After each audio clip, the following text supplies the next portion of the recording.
嘿，各位天司机头前的观众朋友，大家好！欢迎大家准时收看《福起来咧》，我是综艺区阿 Q 妹。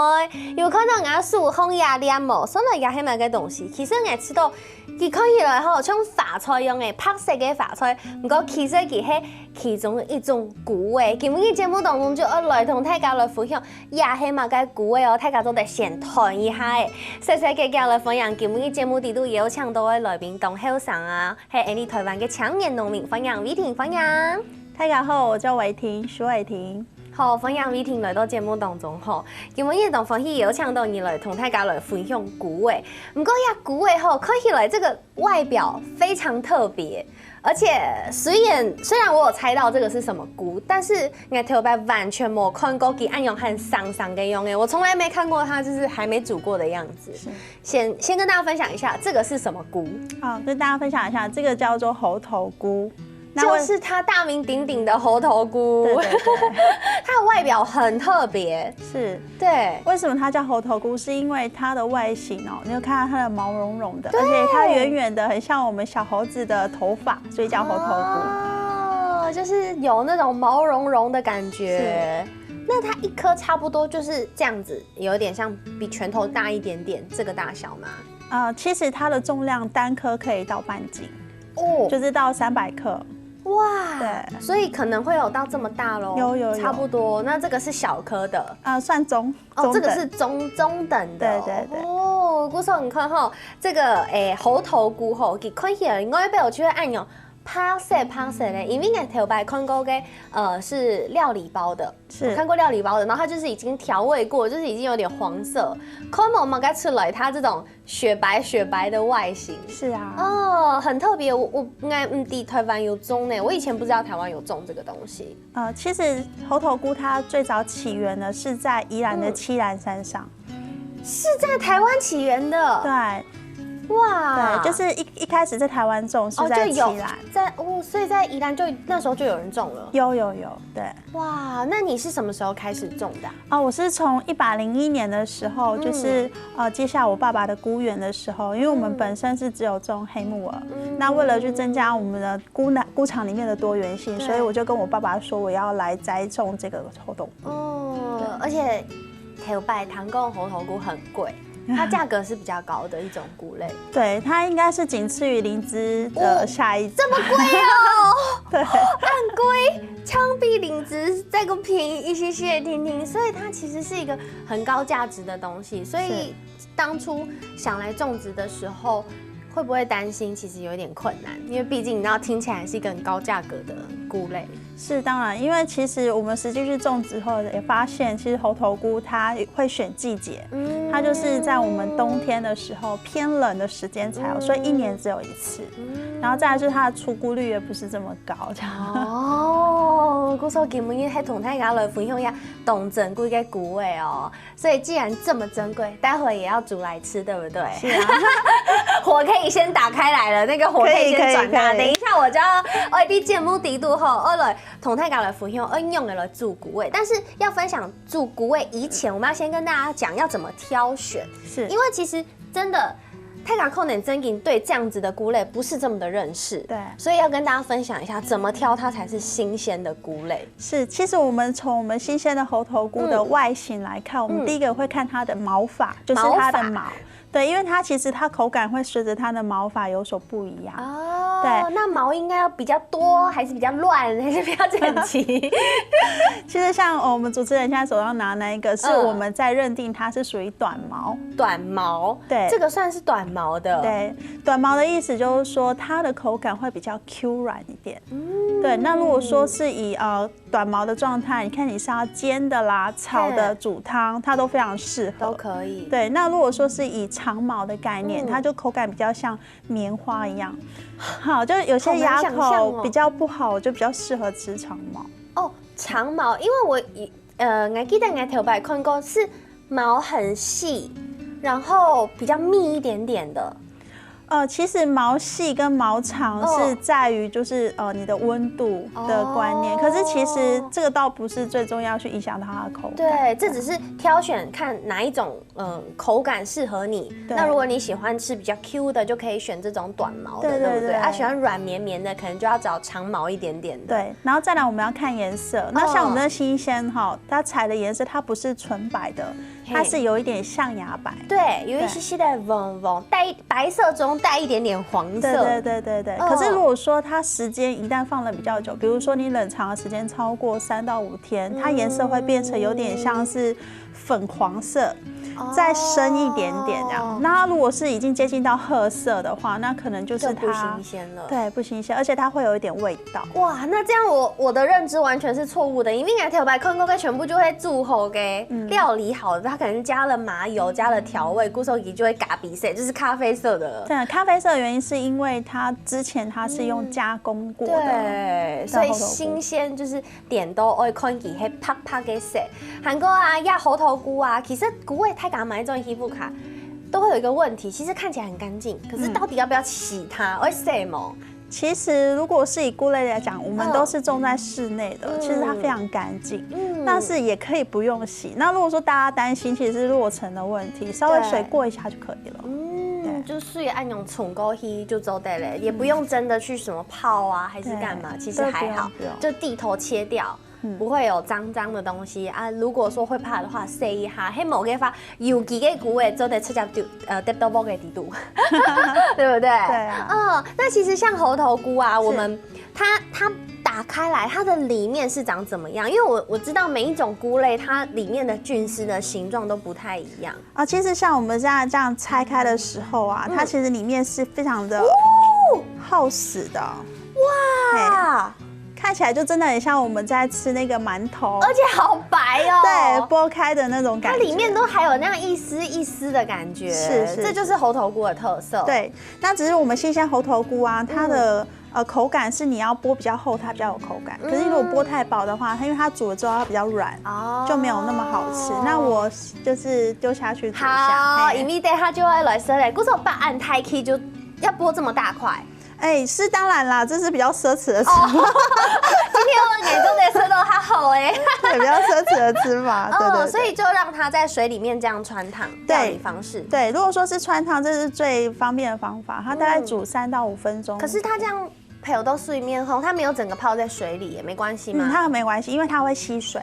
对，所以它浮在上面也没关系，它一下就会一下子就好，因为有点像我们在涮那个肉片的概念这样，稍微滚一下它就熟了。3分钟哇，好期待哦！头一拜吃到按用吃叫3个猴头菇。那除了这样烫之外，因为我知道猴头菇它。里面有很多像是海绵这样会吸汤汁，对，故时候你可以拿来煮火锅汤，它很好的汤头，猴头菇就会老水全部就卷落去，然后你再咬下去的时候，它就会爆浆的感觉，就会觉得好过瘾，好好吃哦。对，我们刚唐贡，今天伟霆要跟大家分享另外一种的料理方法。其实新鲜的猴头菇啊，不是只有建议说是用麻油，其实它是越清淡的方式去烘煮它越好吃，因为它本身是有甜味的。对。那因为很多人会想说，那为什么我要用麻油去用它？原因是因为如果你是用干燥，它比较容易有苦味，所以要用一些重口味的方式去压制这个苦味。那新鲜的话，我建议煮的方式就是你可以干煎，然后再用一点蛋液淋上去煎蛋，撒一点胡椒盐，吃它原本的甜味就很好吃。因为其实很多厨师都讲说，菇味类就是太吃眼给宝物，它是大自然界的宝物。对，因为它在煮过后，它会有一个特殊的香气会出来，尤其是干煎，就像日本人要吃松茸一样。是。所以它在干煎之后会有很特殊的风味出现。对，当然，而且它有特殊的风味，还带了甜味。那这种甜就是很难去形容，它不是说我们一些化学的甜，是真的很好吃。对，真的。古时候，天時機條前的觀眾朋友，佢講大家有機會做得食到呀吃嘅猴頭菇嘅話，他一般做得吃的，像伟霆分享的，就是用干煎的方式，我覺得也很特別。呀，佢講像基本嘅按用，就是這樣烚鍋。不用加任何調味嗎？不用。但如果說有些人覺得說他可能味道比比较淡的话，是有一点酱油膏就很好吃啊。原来是按呢。不过你刚刚有讲到，就是有一些干燥的猴头菇，因为干燥的猴头菇一般来讲，外面的干燥方法是怎么干燥的？一般市售的干燥猴头菇，你会发现它是整颗的，那一种的干燥方式叫做真空干燥。真空干燥，它是用高温100度的高温油，然后瞬间把我们的水分逼出来。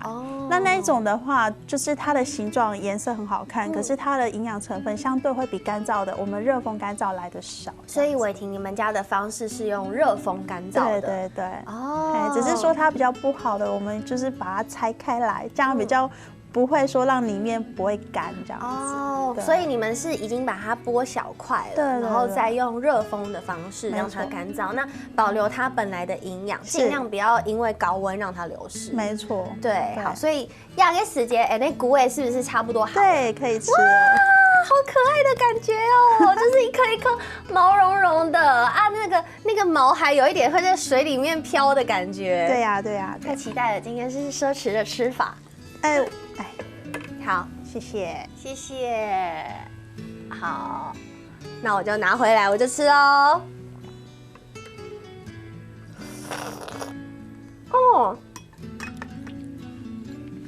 你低度生有一点像是一开始吃，我觉得是有点像竹笙这样软软的口感，但是它里面吸饱了很多的汤汁，韩国给菇味跟甜蜜味按用甜甜跟低度跟水按用接出来，按用吸出来的感觉。古时候菇味真嘅迄食起来非常非常的好食，第一摆到节目低度。所以啊，起嘅菇味就按用3個就拿來食。不過還有很多有關菇味嘅知識，先休息一下，等下再同大家分享哦。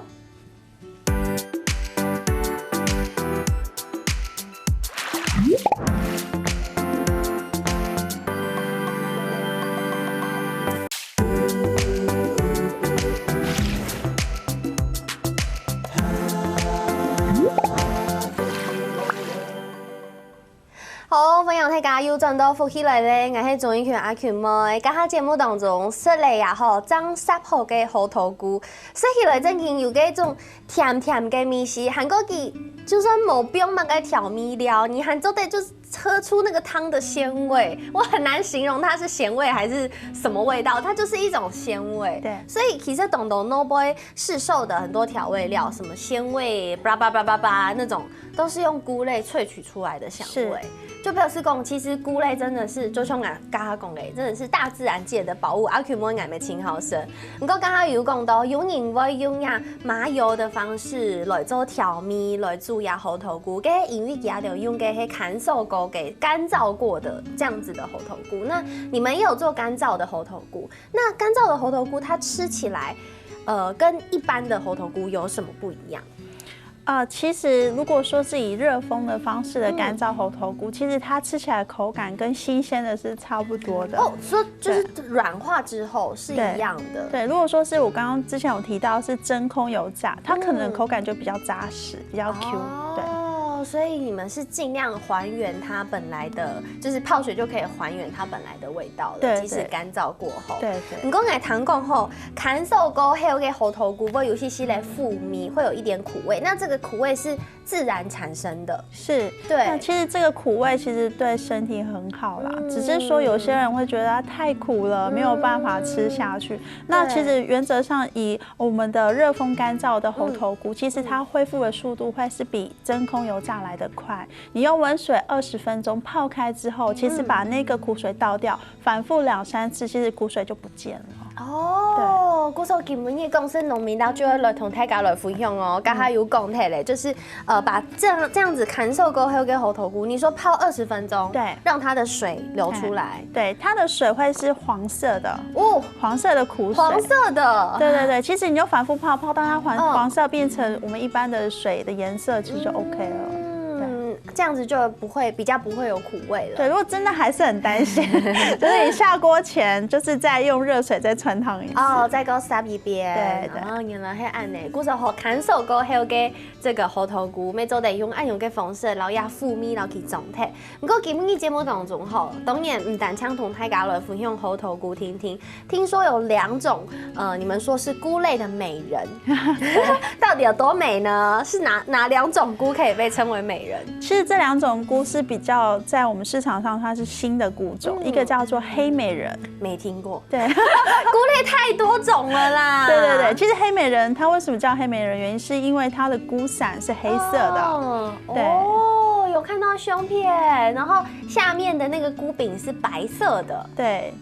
那其实很多人都会误以为它是杏鲍菇，有一点像。对，可是其实它是杏鲍菇的远房亲戚。对，它是同属不同种。对，那你口感上来讲的话，它比杏鲍菇还要再脆口，脆一点，而且它本身的甜味比杏鲍菇的甜味还要再上一级，所以原则上它的口感吃起来，如果用干煎的口感我去形容它，味道真的很像牛排。真的，你有看到我露出一个不太相信的表情吗？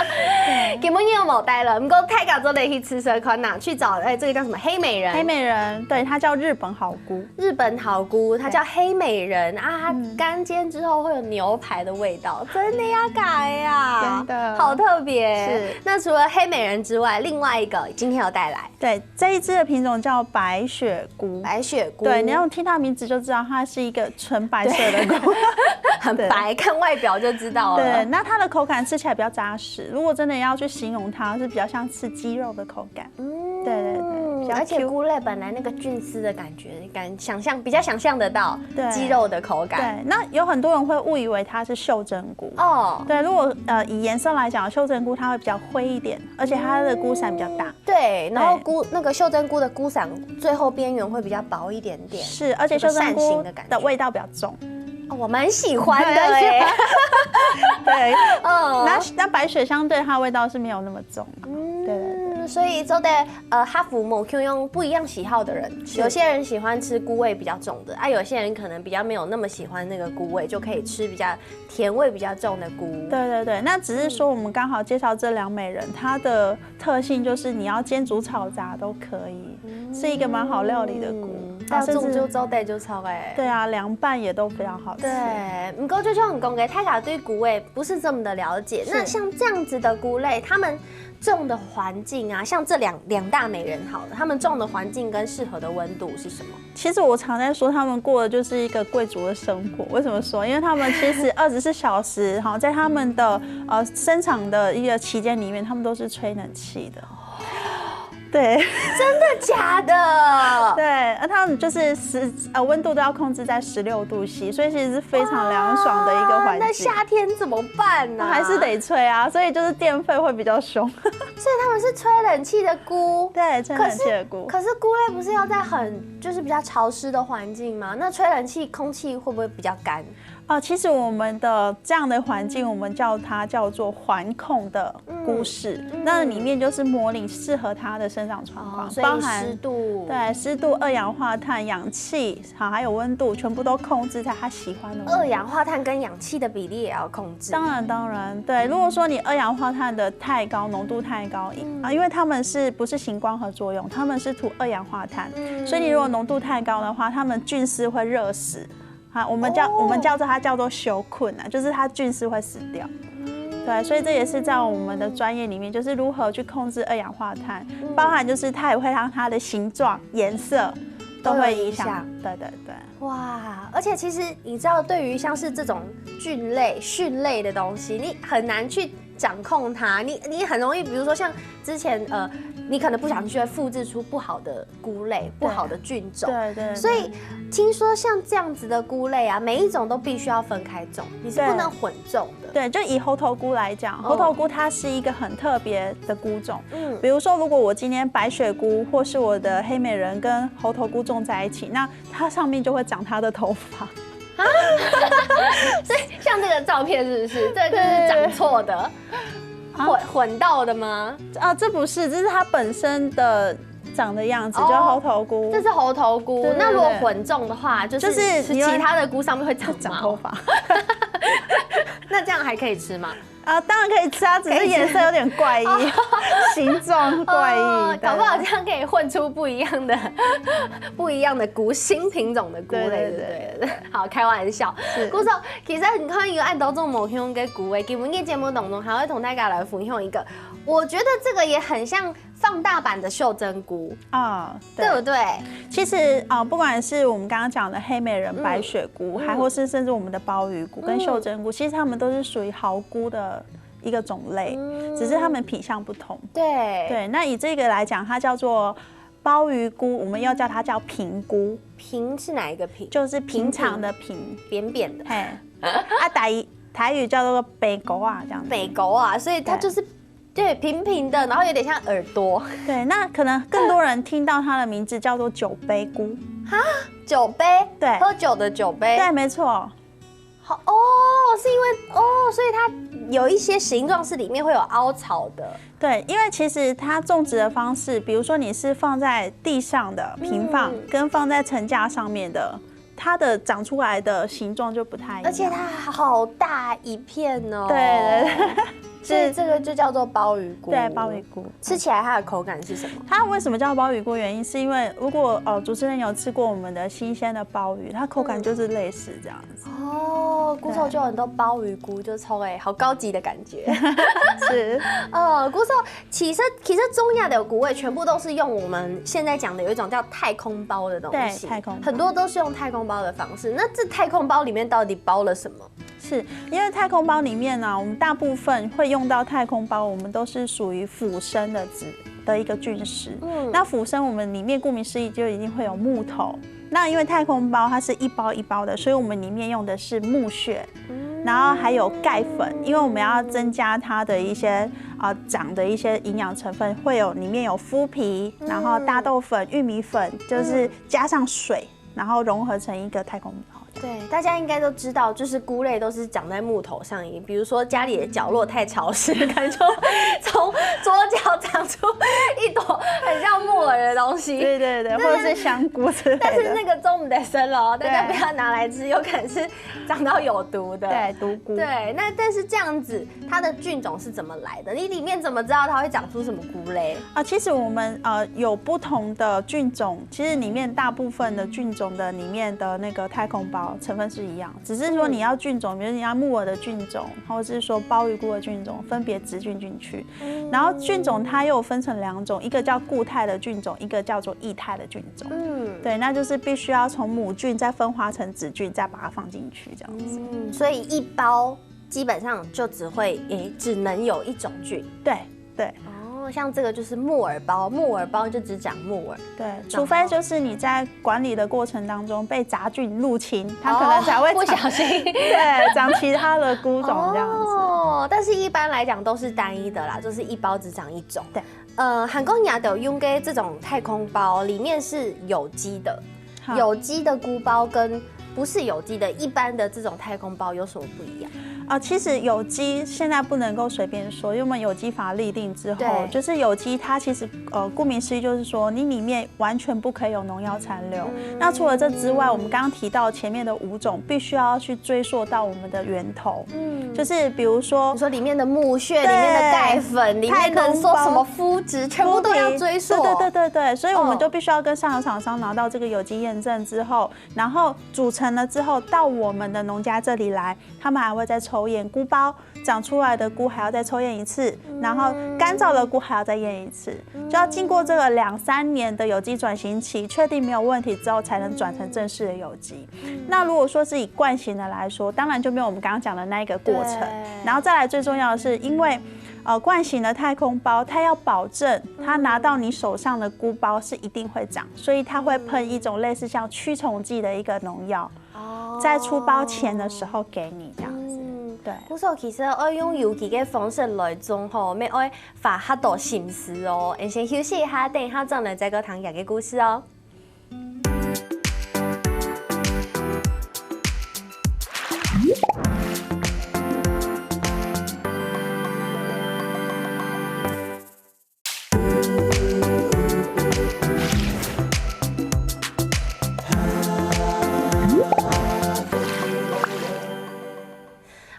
大家又转到福起来咧，我係中醫圈阿權妹，今日嘅節目當中同大家來分享好郵寄種出來嘅菇誒。剛剛有講到後，我一定有跟大家分享，你們拿到太空包的時候，這是有機的太空包，但是你們拿到之後還要做一些手續跟觀察。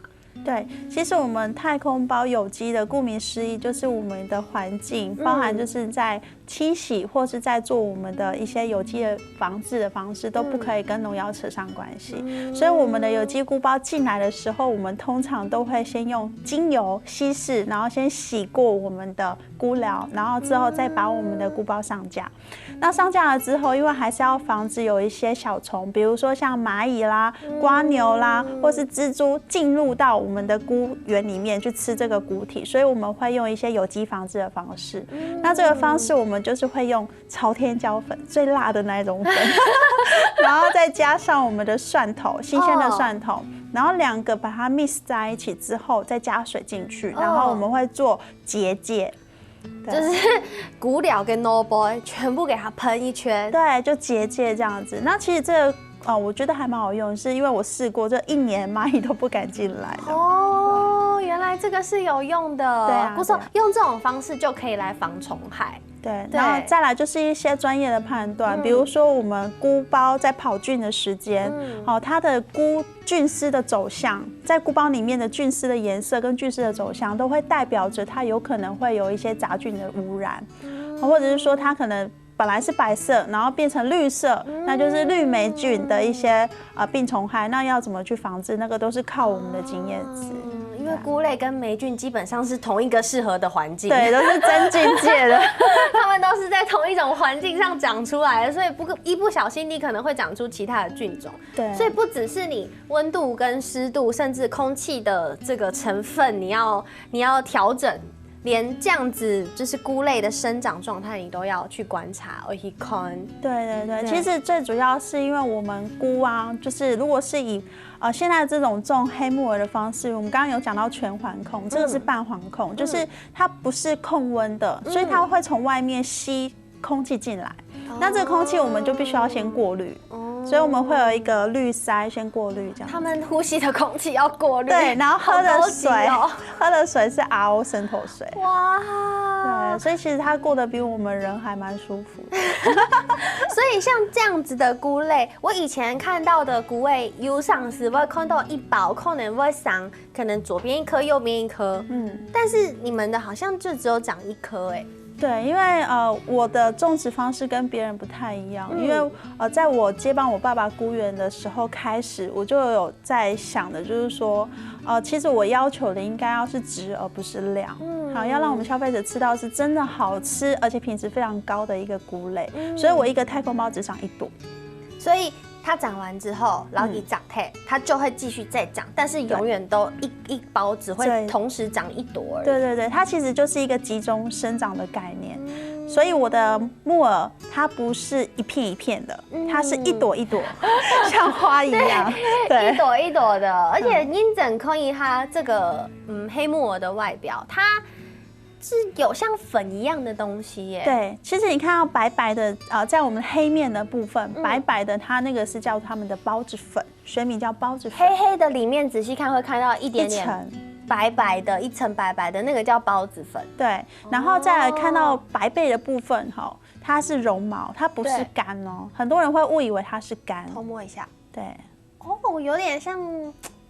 那种毛毛的毛很短的绒布的感觉，对，就是我们在讲鸡皮的那种，对，那种感觉，对，所以那个是绒毛，对，它不是干，很多人误会说它是干的。那其实新鲜的，我们在认定在外面市售，你要怎么去判别它是新鲜还是不新鲜？我们刚刚这2个特征就可以先看。所以如果是黑起给发，就可能会有一些孢子粉在上面，在黑色的地方白色的地方就是要有绒毛，对，然后再来就是我们要看它的颜色。如果说如果是经过泡水这个加工程序的话，它的白背的部分绒毛它就会变成褐色，就是它接近不见了，就是你泡水之后它的那个绒毛就会不见。这个好重要哦，因为有常时去那边菜市场买菜的时间，我冇办法去分讲，亚类木耳，其实呢，其黑泡水的，还是说它是生鲜的？因为懂黑干燥的黑木耳，然后泡水之后，然后再包到塑胶袋里面，一袋一袋卖。其实一般人完全没有办法分辨哎。对，所以就是我们这边要就是跟我们消费者讲，我们花钱花在刀口上，但也不是说大家跟你讲有机的、新鲜的，然后可是你不知道怎么去判断它，有时候可能会被骗。所以如果说像这样子生鲜的黑木耳，它上面有什么样的特征是一定要生鲜的黑木耳才会有的？再来我们刚刚讲，然后再来就是你要看它的耳麦，为什么叫木耳？原因是它上面的耳麦很像我们耳朵的耳骨。对，很像血管的感觉。对。那如果说你经过泡水之后，它会变成平坦状。这个好重要啊，而且这个是算是比较简单可以判断的。对，然后再来就是它会不会透光。如果你泡过水，它会呈现就是像果冻状，然后你一看之后，你就像果冻的那种感觉。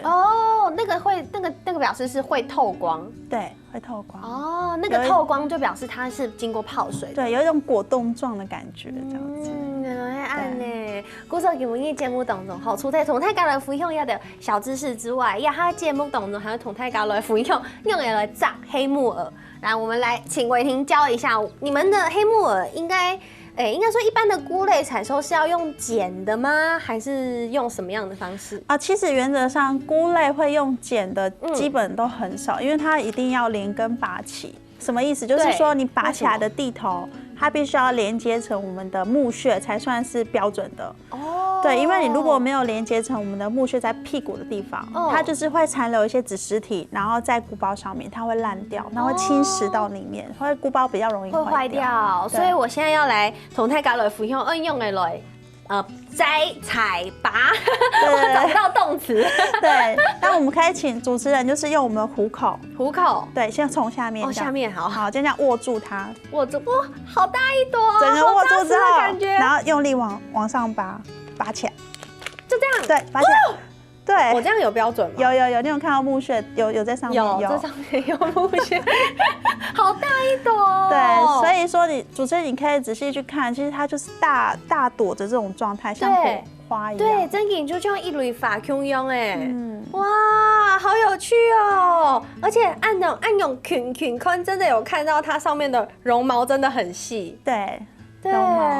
而且我们这样的种植的质量很好，是单朵都可能会到250克到300克。很大一朵。对，很大一朵。对，因为你把营养全部集中在一起了。对，没错。姑说除了这样子黑木耳之外，农场里面还有其他的菇类跟大家分享一下。其实我们农场现在目前在宜兰跟桃园大溪都有在栽种。那我们其实菇的是1年4季都会有不同的。那以现在来讲的话，就是大家看到的鲍鱼菇、猴头菇、木耳、白雪跟黑美人。然后我们还有接下来是珊瑚、蓝宝石都会有。蓝宝石，对，很多品种某用给菇类。那除了有这样子新鲜的菇类之外，没有干燥的菇类，那甚至还有像是黑木耳露这样子的产品。对，没错。那我们干燥的部分呢，我们是用日晒搭配机器烘，所以我们在恢复的速度都会比别人快一点，这样。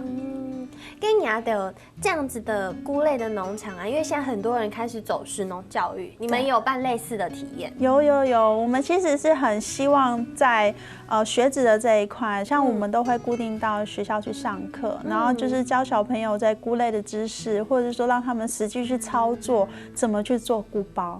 然后像现在我们看到的照片是小朋友去体验，还是你们到学校里面去分享？这是在我们农场里面，在你们农场里面去体验。是。那小朋友他们去体验可以体验到什么内容？体验的内容是包含就是上课，然后再来就是我们会有让他们实际去采菇，然后再来就是他们做菇杯之后，把那个我们的太空包里面的溶物装进去之后带回去观察。然后再来就是可能做一些比如说像是黑木耳的鸡蛋糕，或是黑木耳披萨类似的这样的一个活动。好有趣！可是黑木耳。应该说很多小朋友可能不是这么喜欢吃黑木耳这个东西，因为它看起来黑黑的，对，视觉上可能对小朋友不是那么能接受。是，对。那有没有小朋友是经过这样子的体验之后，然后就突然对黑木耳改观的？其实我们并不会让他们直接就吃到整朵，可能会把它变成是粉化啦，用片的就是。对，用这种方式。所以我们现在其实已经有研发出很多小朋友喜欢吃的东西，比如说像是奶酪啦、鸡蛋糕啊，黑木耳奶酪，对，很酷吧？还有黑木耳冰淇淋啊，黑木耳冰淇淋，好奇怪。对，所以其实应该说，因为你很了解你的菇类，所以你可以拿它去做某 Q 用给，这是挑战的吧？对，挑战。对，这是一种创意发想，是一种挑战。对，古时候泰雅坑呢，安永家的这些有机的小农们，他们对他们的产品非常的用心，大红菇诶全部都会用心去种出来，去照顾起来嘅，甚至连环境也都全部就控制起来。韩国又暗黑上这么年轻，然后来做这件事情。故说台湾嘅农民真件事要大家来帮助，希望大家来多多支持吼。故说今日谢谢伟霆来到节目当中，谢谢你跟大家分享。没什么天司机头前观众朋友嘅收看哦，休息一下，等下琼下来做运动哦。